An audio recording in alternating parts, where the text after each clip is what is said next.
হঠাৎকৈ ৰাতি প্লেন এটা হ'ল দীপুন দা আৰু মোৰ মেঘালয়ৰ পাহাৰ এখনত খোজকাঢ়ি যাবৰ কাৰণে গড়ভাঙাত গাঁও এখন আছে তাতে গণেশগুৰিত ৰখি দুখনমান টেকেলি পিঠা খাই ল'লোঁ। তাৰপিছত আগবাঢ়িলোঁ বশিষ্ঠ মন্দিৰৰ ফালে আৰু ৰাস্তাতে মুৰ্গী অলপ কিনি ল'লোঁ। বশিষ্ঠ মন্দিৰৰ ছাইডেদি নদীখন বৈ যাই থকাৰ ওচৰেদি আমি স্কুটিখন আনি পেলাই এটা জেগাত পাৰ্ক কৰিলোঁ আৰু আৰম্ভ কৰিলোঁ খোজকাঢ়া। বৰষুণৰ দিনত বহুত জোক ওলায়, সেইকাৰণে অলপ সাৱধানে আহিব। বহুত বেলেগ বেলেগ প্ৰজাতিৰ পখিলা আছে, জাকে জাকে হাতীও আছে, সাপ আছে, ভালুক আছে।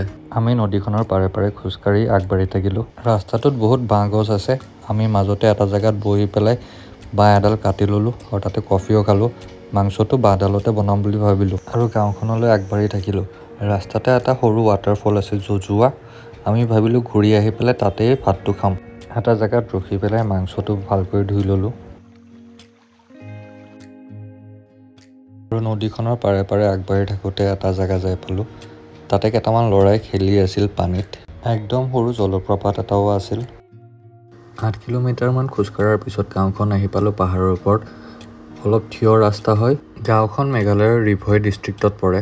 দীপুন দাই বহুত গছ গছনি শাক পাচলিৰ কথা জানে।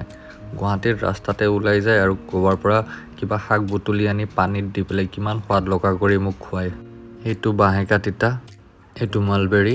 দুপৰীয়া ৰ'দটোও চোকা হৈ ওলাইছিল, সেইকাৰণে ভাবিলোঁ ৱাটাৰফলটোৰ পাৰত যাই গাটো ধুই পেলাই ছায়াত বহি ভাতটো ৰান্ধোঁ। প্লেট আনিব পাহৰি গৈছিলোঁ, সেইকাৰণে কলপাত দুখনমান কাটি ল'লোঁ।